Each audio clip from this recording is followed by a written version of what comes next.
नमस्कार। सरकारी स्कूल और उनके प्रधानाध्यापक, शिक्षकों एवं शैक्षणिक समस्त लक्ष्यों को 100% हासिल करने के लिए बनाई हुई यह विद्यालय कार्य योजना है, जो कि 2022 से 2023 तक के कार्यों का वर्णन करती है। और यह विद्यालय कार्य योजना NEP, FLN और निपुण भारत मिशन 2026 से 27 तक के संपूर्ण लक्ष्यों को प्राप्त करने में सहयोगी साबित होगी। यह विद्यालय कार्य योजना एक कर्तव्यनिष्ठ प्रधानाध्यापक ही बना सकता है और इसको विद्यालय में लागू कर सकता है। प्रस्तुत है प्राथमिक विद्यालय खरगातीपुर, ब्लॉक शिवपुरा, जनपद कासगंज में एक प्रधानाध्यापिका द्वारा बनाई हुई यह कार्य योजना, जिसमें फर्स्ट पृष्ठ इस तरह से है विद्यालय का पूरा वर्णन। और साथ ही साथ यहाँ पर देखिए, विशेष बात यह है कि इस विद्यालय कार्य योजना को लागू करने के लिए क्या क्या जरूरी है, जो कि प्रत्येक शिक्षक को इसे फॉलो करना ही होगा। वो इस कार्य योजना को फॉलो करने के लिए बाधित होगा। इसके लिए इस कार्य योजना का निर्माण करके पत्र व्यवहार पर इसको अंकित करते हुए यहाँ इस कार्य योजना पर पत्रांक संख्या एवं दिनांक, प्रधानाध्यापक के हस्ताक्षर, स्टैंप सहित, और यहाँ पर देखिए नीचे ये लिखा हुआ है हस्ताक्षर खंड शिक्षा अधिकारी शिवपुरा कासगंज उत्तर प्रदेश। अर्थात अपनी इस कार्य योजना को अपने खंड शिक्षा अधिकारी को दिखाकर उनके हस्ताक्षर कराइए, ताकि आपके विद्यालय में इस कार्य योजना को सभी लोग फॉलो कर सकें, क्योंकि उनकी दृष्टि में यह कार्य योजना अब श्रीमान खंड शिक्षा अधिकारी द्वारा प्रमाणित है, जिसको फॉलो करने के लिए या जिसका अनुसरण करने के लिए पूरा स्टाफ विद्यालय का बाधित होगा। आइए देखते हैं इसके प्रमुख बिंदु। सर्वप्रथम इसका प्रथम बिंदु है शिक्षक विवरण, जिसमें इस तरह से हमारे विद्यालय में 7 शिक्षक हैं और उनका नाम यहाँ पर अंकित किया गया है। साथ ही साथ इन 7 शिक्षक के पद भी यहाँ पर अंकित किए हैं। जैसा कि नई शिक्षा नीति के अकॉर्डिंग आंगनबाड़ी कक्षाएं और उनके बच्चों को प्राथमिक विद्यालय में पूरी तरह से जोड़ दिया गया है। जैसे कि आप देख सकते हैं यहाँ नीचे बिंदु 2, कक्षावार बच्चों यानी छात्र छात्राओं की संख्या। यहाँ पर आपने सर्वप्रथम आंगनबाड़ी, बाल वाटिका और कक्षा 1, कक्षा 2, कक्षा 3, कक्षा 4, 5 इस तरह से। तो आप देख सकते हैं कि यहाँ पर कक्षा 2 से और 5 तक के बच्चों को यहाँ पर हमने मेंशन किया है, अंकित किया है, परंतु आंगनवाड़ी, बाल वाटिका और कक्षा 1 यहाँ पर ये कॉलम खाली हैं अभी, क्योंकि ये मंथ जो है वो अप्रैल का है और ये कार्य योजना आज ही बनाई गई है। इसको अप्रैल माह से ही इसको लागू भी करना है अपने विद्यालय में। तो यहाँ पर आंगनबाड़ी, बाल वाटिका और कक्षा 1 में अभी एडमिशन प्रारंभ हो रहे हैं। एडमिशन अभी सितंबर तक होंगे, लेकिन हम कोशिश करेंगे एज ए प्रधानाध्यापिका कि सारे एडमिशन जो है, सभी एडमिशन लगभग अप्रैल माह में कंप्लीट कर लिए जाएं। इसके बाद देखते हैं बिंदु नंबर 3, इस कार्य योजना का तीसरा बिंदु क्रियाशील कक्ष संख्या। जैसा कि आमतौर पर सरकारी विद्यालयों में ये समस्या बहुत होती है कि कक्षाएं 5 हैं, आंगनबाड़ी भी है, लेकिन कक्ष संख्या नहीं है, यानी कक्ष नहीं है, उतने रूम नहीं है, क्लासरूम नहीं है। तो जैसा कि हमारे विद्यालय में ही अब तो 4 रूम हो चुके हैं क्रियाशील, पहले 3 ही रूम थे। इस वर्ष उसका फर्श वगैरह मरम्मत करा के 4 रूम क्रियाशील हो चुके हैं। तो देखिए हमने यहाँ पर अपनी कक्षाओं को किस तरह से विभाजित किया है। जैसे कि कक्ष संख्या 1 में कक्षा 1, आंगनबाड़ी, बाल वाटिका, इन तीनों क्लासों को एक कक्षा में ही, कक्ष संख्या 1 में ही कर दिया है। ताकि यहाँ पर 2 आंगनवाड़ी और कक्षा 1 की एक अध्यापिका, 3 लोग मिलकर ये जो फर्स्ट क्लास है आंगनवाड़ी बाल वाटिका और कक्षा 1 को मजबूत आधार नींव तैयार की जा सके बच्चों की।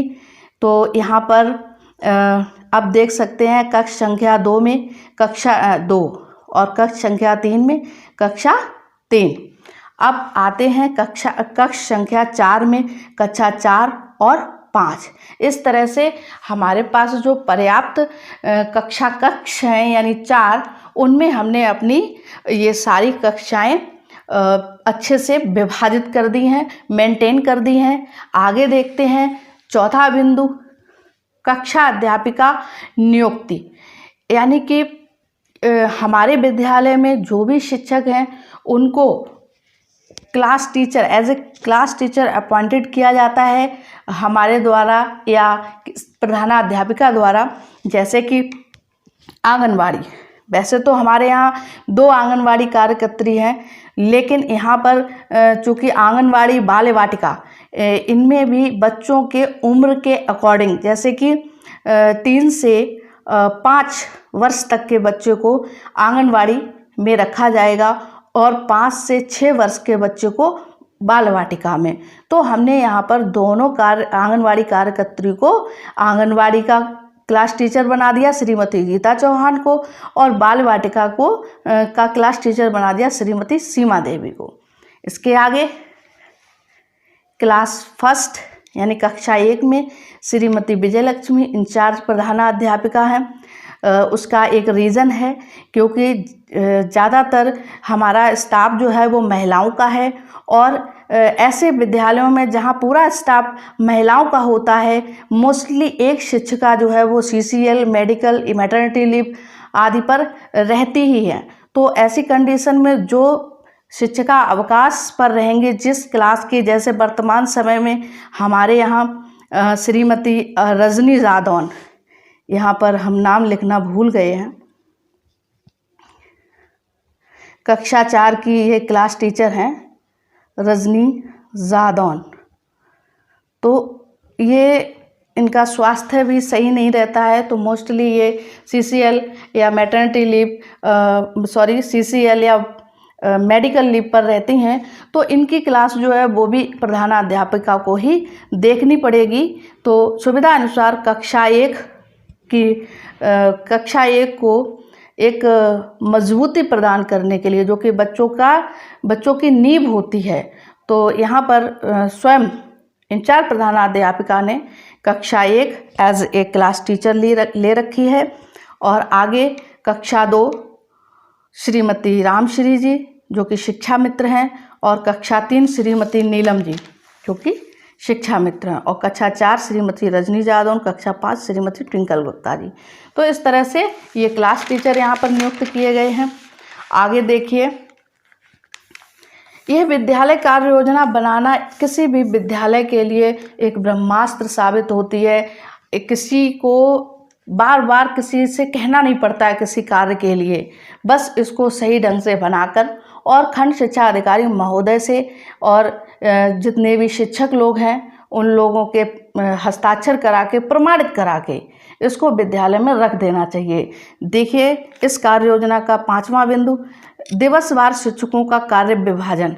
ये बहुत ही महत्वपूर्ण बिंदु है। इससे पहले जो हमने अपनी विद्यालय विकास योजना या विद्यालय कार्य योजना जो बनाई है उसको भी हम रखे हुए हैं, क्योंकि बहुत से बिंदु ऐसे हैं जो इससे पूर्व विद्यालय कार्य योजना में थे, परंतु इस कार्य योजना में हमने उनको नहीं रखा है। लेकिन वो बिंदु भी हमारे इस कार्य योजना के साथ साथ स्कूल में फॉलो किए जाएंगे, अप्लाई किए जाएंगे, और सभी शिक्षकों को उनका अनुपालन करना होगा।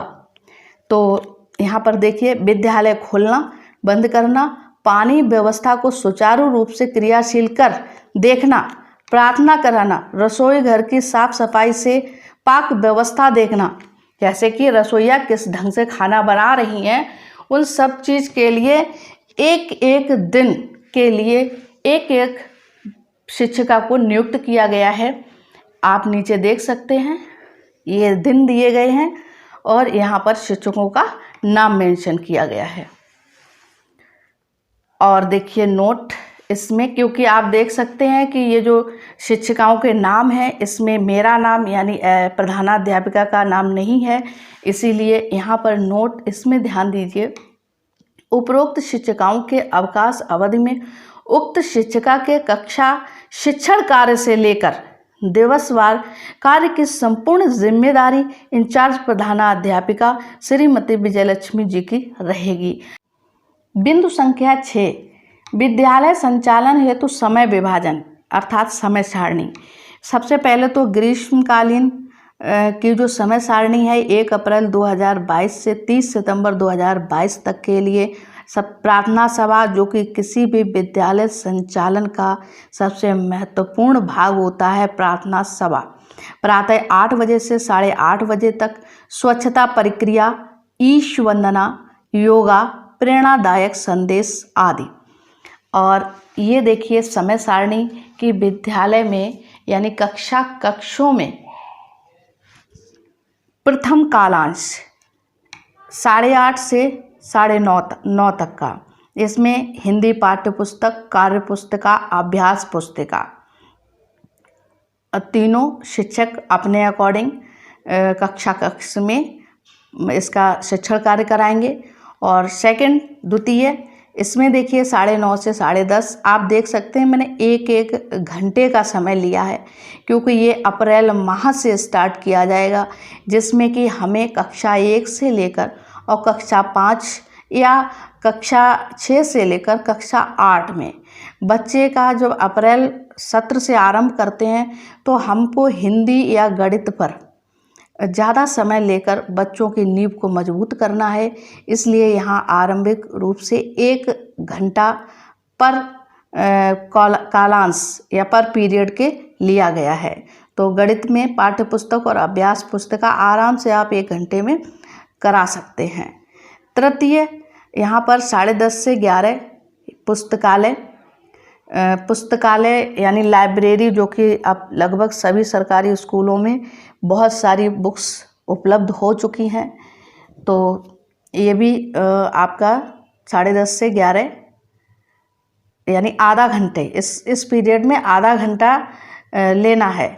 और ये देखिए चतुर्थ यहाँ पर 11 से 11:30, इसमें कला, संगीत, नृत्य। ये समय सारणी ऐसी है कि आपके पहला, दूसरा, तीसरा यहाँ पर हिंदी गणित को लिया गया है। और हिंदी गणित अच्छे से बच्चा पढ़ने के बाद थोड़ा माइंड को रिलैक्स, आराम के लिए, या बच्चा बोर ना हो, है ना, तो ऐसी कंडीशन को सही करने के लिए, बच्चे को पढ़ाई बोझ ना लगे, तो यहाँ पर ये भोजना अवकाश से पहले कला, संगीत एवं नृत्य, इसका पीरियड यहाँ पर रखा गया है आधा घंटे का। तो पुस्तकालय और कला, संगीत, नृत्य, इनके लिए आधा घंटे का पीरियड लिया गया है। उसके बाद भोजनावकाश 11:30 से 12 तक का। और देखिए पंचम यहाँ पर 12 से 12:30 यानी 12:35 तक का खेल कूद। गर्मी का समय है अभी अप्रैल माह में, तो मोस्टली आप इंडोर गेम्स, अगर आपके विद्यालय में छायादार वृक्ष वगैरह है तो आप आउटडोर गेम्स, वॉलीबॉल, बास्केटबॉल या रैकेट, इन सब का यूज़ करके बच्चों को गेम्स करा सकते हैं लंच के बाद। और देखिए पुस्तकालय, कला, संगीत, नृत्य और गेम्स, इन तीनों कालांशों में, इन तीनों पीरियड में, जैसे कि अभी अप्रैल माह में संचारी रोग अभियान, संचारी रोगों से बचाव हेतु अभियान का पूरे एक माह के लिए अभियान चल रहा है, जैसा कि शासनादेश प्राप्त है। तो आप इन कालांश में ये जो काम है बच्चों को थोड़ा सा निर्देश देके वो कर सकते हैं, और आप अपने जो शासनादेश हैं तो उनको भी अप्लाई इन पीरियड में कर सकते हैं। आगे देखिए छठा अंग्रेज़ी, ये 12:36 से 1:05 तक। और सप्तम पीरियड में हमारा परिवेश और अष्टम पीरियड में संस्कृत। तो ये ग्रीष्मकालीन समय सारणी हमारे द्वारा बनाई गई है। आप अपनी सुविधा अनुसार अपने बच्चों के IQ के अकॉर्डिंग बना सकते हैं। आगे देखिए यहाँ पर ये शीतकालीन यानी सर्दियों की समय सारणी है, इसको आप देख सकते हैं।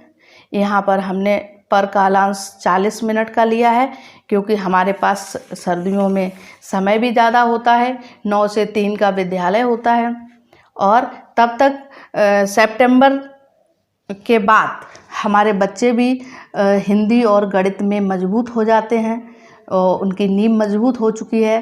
तो अब हम कम कम समय देकर भी अपने सारे जो भी सब्जेक्ट हैं उन सबको यहाँ पर शिक्षण प्रक्रिया में शामिल कर सकते हैं। तो ये समय सारणी यहाँ पर बनी हुई है, आप इसको देख सकते हैं। अब चलिए, ये तो समय सारणी वाली बात थी, और कार्य योजना में अगला बिंदु है 7वां, प्रत्येक शिक्षक कार्य की व्यक्तिगत जिम्मेदारी। यानी ये जो कार्य हैं वो हर एक शिक्षक को करने होंगे। तो आइए समझते हैं। प्रत्येक शिक्षक अपनी कक्ष की साफ सफाई स्वयं, छात्र छात्राओं व रसोइया की मदद से प्रतिदिन करेंगे। देखिए, सरकारी स्कूलों में ये ज़रूरी नहीं है कि सरकारी सफाई कर्मी प्रतिदिन आएँ या बिल्कुल भी ना आएँ या कब आएँ, और हम इनके लिए समय व्यर्थ नहीं कर सकते हैं, क्योंकि हमको बहुत कुछ हासिल करना है। ये निपुण भारत मिशन के अंतर्गत जो हमारे लक्ष्य हैं उनको हासिल करने के लिए हमें स्वयं को बहुत ही क्रियाशील करना है, और साथ ही साथ अपने बच्चों को भी सक्रिय करना है, उनको भी मोटिवेट करना है। आगे देखते हैं। प्रत्येक शिक्षक अपने कक्ष को TLM से सजाएंगे। प्राप्त धनराशि 300 रुपये प्रति शिक्षक। हमारे विद्यालय में प्रति शिक्षक 300 रुपये जो कि शासन द्वारा हमें प्राप्त हुए हैं, वो शिक्षकों को दिए जा चुके हैं, जिसका विवरण पत्र व्यवहार पंजिका में भी हो चुका है। तो उस धनराशि से प्रत्येक शिक्षक को TLM बनाकर अपने कक्ष में रखने हैं। रीडिंग कॉर्नर यानी पुस्तकालय बनाना है प्रत्येक कक्ष में हर एक शिक्षक को। खेल सामग्री आदि का उपयोग, ये पुस्तकालय हुआ या खेल सामग्री आदि का उपयोग अवलेखीकरण के माध्यम से करेंगे, ताकि कोई भी चीज़ खो ना जाए, बच्चे तोड़ फोड़ ना दें। और प्रत्येक शिक्षक अपनी देख रेख में एक पंजिका में उसको मेंशन करेंगे इशू करते समय। प्रत्येक कक्ष में इशू पंजिका प्रधानाध्यापिका द्वारा उपलब्ध करा दी जाएगी। तो इससे क्या होगा कि हर एक चीज़ जो है ना वो वेल मेंटेन रहेगी, बच्चे इसका उपयोग भी कर सकते हैं, और कोई चीज़ खराब टूटेगी फूटेगी भी नहीं, मिस भी नहीं होगी। आगे देखते हैं। तीसरा बिंदु, मिशन प्रेरणा हेतु प्राप्त सामग्री। देखिए, इससे पूर्व मिशन प्रेरणा में हमें बहुत सी सामग्री प्राप्त हुई थी, शिक्षण सामग्री, जैसे कि गणित किट और बहुत से पोस्टर थे हैं गणित पर आधारित, हिंदी भाषा पर आधारित, कहानी की पुस्तकाएं आदि सामग्री को अपने अपने कक्ष में रखते हुए या लगाते हुए अपने शिक्षण में उपयोग कर शिक्षक डायरी में दर्ज करना होगा। जब आप शिक्षक डायरी में दर्ज करेंगे तो आप उसका उपयोग भी करेंगे, और ये शिक्षक डायरी आपके प्रधानाध्यापिका द्वारा जब शिक्षक और प्रधानाध्यापक मीटिंग जब होगी तो उस समय दिखाई जाएगी, तभी इन सब चीज़ों का उपयोग किया जाएगा या किया जा सकता है। अदरवाइज लगभग इसको इग्नोर भी किया जा सकता है। सारी सामग्री जो है ना वो किसी न किसी कॉर्नर में, किसी न किसी बक्से में पड़ी रहेगी।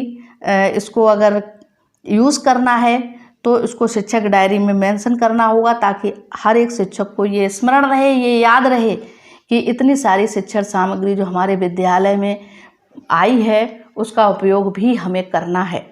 चौथा बिंदु है, प्रतिदिन प्रथम कालांश में उपस्थिति के दौरान लगभग 5 मिनट की अवधि के अंदर अनुपस्थित छात्र छात्राओं को उपस्थित पंजिका में दर्ज मोबाइल नंबर से संपर्क कर उन्हें विद्यालय में बुलाने का प्रयास कर शिक्षक डायरी में प्रत्येक मोबाइल नंबर या छात्र छात्रा का नाम अंकित करें। इससे क्या होगा कि कभी कभी क्या होता है कि गांव में बच्चे घर से निकल आते हैं लेकिन स्कूल तक नहीं पहुंचते हैं। बम्बा, नहर, नदी, खेतों में बच्चे घूमते रहते हैं। अगर आप अभिभावक के पास कॉल करेंगे तो अभिभावक को पता चलेगा कि हमारा बच्चा जो है वो विद्यालय में नहीं पहुंचा है, और वो स्वयं अपने बच्चों को ढूंढकर विद्यालय में लेकर आएंगे। इससे शिक्षक भी अपने बच्चों की उपस्थिति में वृद्धि कर सकते हैं, और साथ ही साथ अपनी शिक्षण प्रक्रिया में ये एक बहुत ही सक्रिय भूमिका रहेगी। आगे देखते हैं 5वां बिंदु, अपने कक्ष का ताला, पंखा, ट्यूबलाइट एवं टीएलएम आदि की जिम्मेदारी का निर्वहन स्वयं कक्षा अध्यापक को करना होगा। आमतौर पर देखा जाता है कि जैसे ही छुट्टी का समय होता है, 2 बजने को होते हैं या 3 बजने को होते हैं, तो 15 मिनट पहले ही दूर दराज से आने वाले शिक्षक लोग विद्यालय को या कक्ष को छोड़कर आनन फानन में भाग उठते हैं। इसमें कभी कभार क्या होता है कि बच्चे क्लासरूम को ताला लगाते बंद करते हैं और उसमें कोई ना कोई बच्चा कक्ष में बंद भी रह जाता है, और पूरी की पूरी जिम्मेदारी जो है वो प्रधानाध्यापक के ऊपर आ जाती है, जो कि एक सही विद्यालय संचालन के लिए पूर्णतः गलत है। आगे देखते हैं 6वां बिंदु, भोजनावकाश के दौरान अपने कक्ष के छात्र छात्राओं को साबुन से हाथ धुलवाना, पंक्तिबद्ध बैठाकर भोजन कराना एवं पुनः कक्षा में बैठाना भोजन के उपरांत स्वयं कक्षा अध्यापक की होगी। मतलब भोजन के उपरांत स्वयं कक्षा अध्यापक की, भोजन के उपरांत बच्चों को कक्ष में बैठाना, ये सारी जिम्मेदारी जो है वो क्लास टीचर की होगी।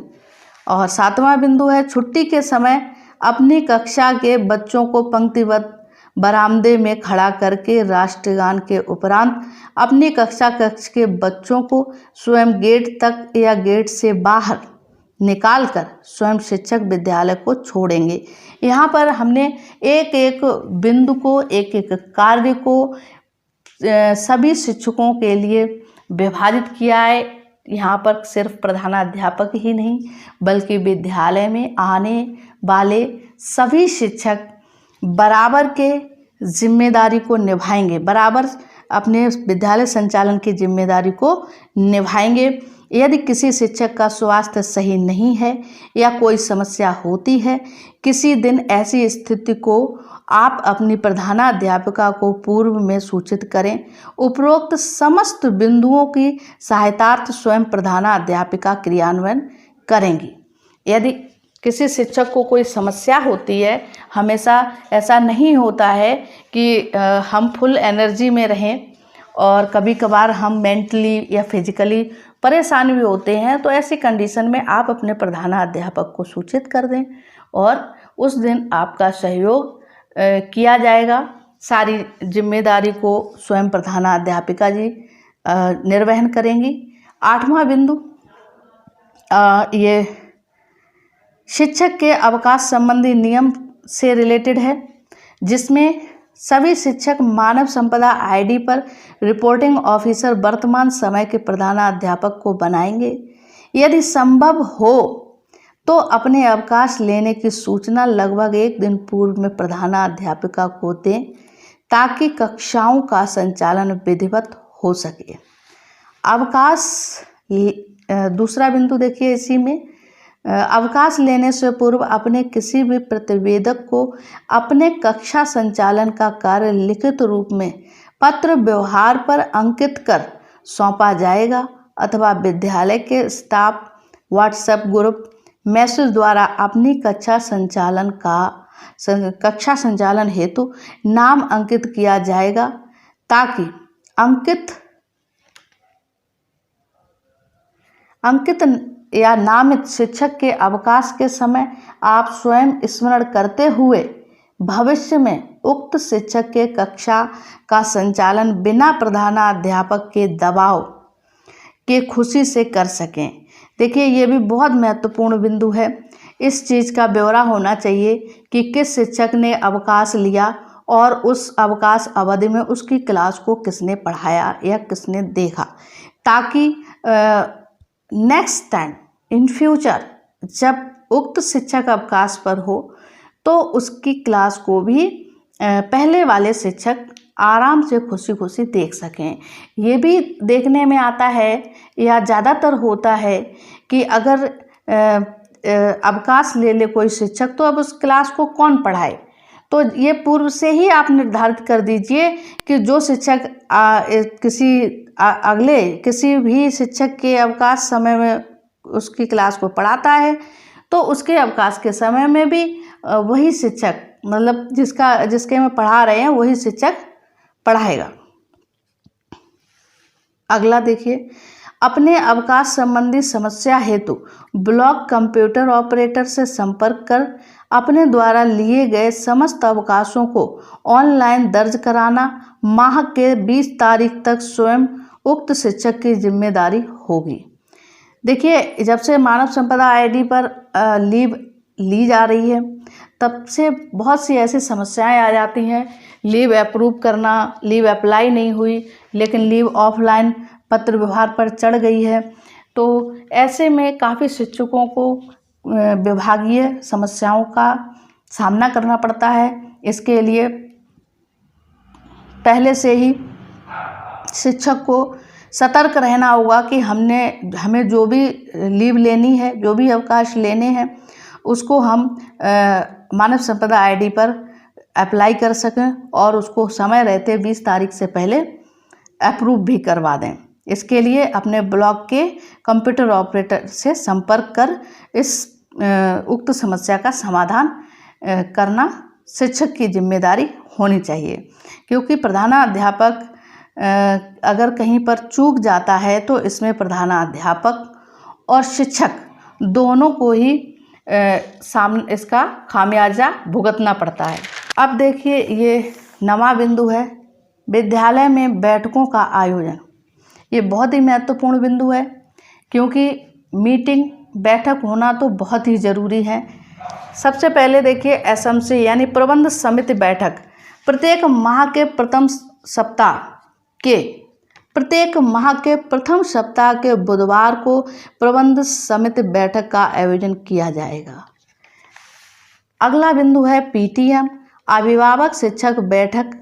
प्रत्येक शिक्षक को अपनी कक्षा कक्ष के छात्र छात्राओं के अभिभावकों को छात्र छात्राओं के साथ बुलाकर प्रत्येक माह के अंतिम सप्ताह के बुधवार को यह बैठक आयोजित कर बैठक के बिंदु अपनी पीटीएम पंजिका में दर्ज कर अभिभावकों से बैठक के समापनोपरांत, बैठक समापन होगा उसके उपरांत हस्ताक्षर कराने होंगे, जिसे अपने विद्यालय की HTM यानी हेड टीचर्स मीटिंग प्रधानाध्यापक एवं शिक्षक बैठक में दिखाने होंगे।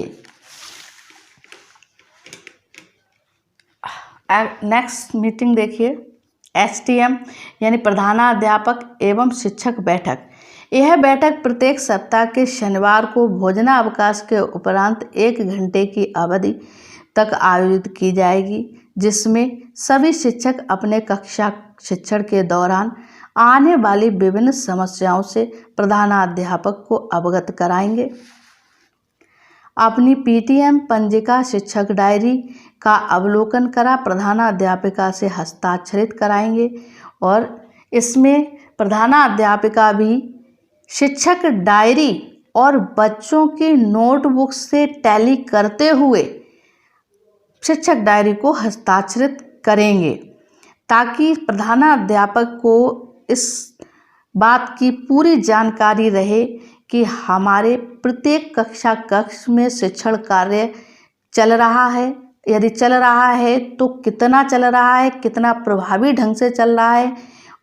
आगे देखिए, स्वयं प्रधानाध्यापिका जी आने वाले शैक्षणिक जियो इस मीटिंग में जो होना है, यानी इस प्रधानाध्यापक और शिक्षक की बैठक में जो बिंदु मुख्य होने चाहिए उनको यहाँ पर अंकित किया गया है कि स्वयं प्रधानाध्यापिका जी आने वाले शैक्षणिक जियो, जो कि शासनादेश आते रहते हैं, शासनादेशों से एवं विकास खंड स्तरीय बैठकों के बिंदुओं से मोस्टली ABSSR और हेड टीचर्स की मीटिंग होती हैं, तो जो बिंदु उसमें होते हैं वो, और मासिक संकुल बैठक में चर्चित बिंदुओं से सभी शिक्षकों को अवगत करा उक्त निर्देशों के अनुपालन करने का निर्देश करेंगी।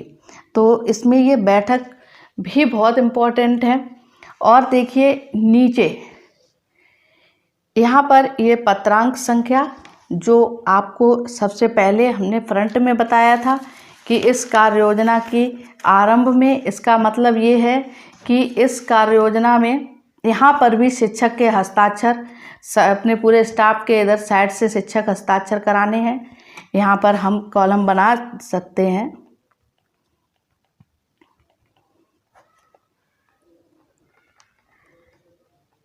तो ये कार्य योजना के आरंभ में यहाँ शिक्षकों के हस्ताक्षर और पत्रांक संख्या वगैरह, ये सब जो चीज़ यहाँ पर आपको मेंशन करनी है, सबके हस्ताक्षर होने हैं। वही इस कार्य योजना के अंत में यहाँ पर भी पत्रांक संख्या, दिनांक और शिक्षक हस्ताक्षर ये होने हैं। यहाँ पर अभी क्योंकि ये कार्य योजना मैंने आज ही बनाई है, तो अभी सिर्फ अपना ही इसमें मोहर लगा के साइन किया है, और इसको कल श्रीमान खंड शिक्षा अधिकारी महोदय से भी हम इसको प्रमाणित करा लेंगे।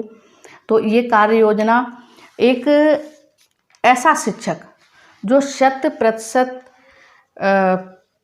क्या कह सकते, ड्यूटीफुल हो, कर्तव्यनिष्ठ हो, पंक्चुअल हो, रेगुलर हो, वही इसको अपने विद्यालय में लागू कर सकता है। और ये कार्य योजना एक प्रधानाध्यापक, शिक्षकों और शैक्षणिक समस्त लक्ष्यों को हासिल करने का ब्रह्मास्त्र है, रामबाण है। और इससे पूर्व जो विद्यालय विकास योजना हमने बनाई थी मिशन प्रेरणा के लक्ष्यों को हासिल करने के लिए, हमारे सभी साथियों ने उसे बहुत ही पसंद किया है, जिसके लिए हम अंत में इस वीडियो के आभार व्यक्त करते हैं। और इसी तरह की उपयोगी वीडियोस को पाने के लिए चैनल को सब्सक्राइब करना ना भूलें। यदि आपको ये हमारी कार्य योजना पसंद आई हो तो इस वीडियो को लाइक एंड शेयर कीजिए।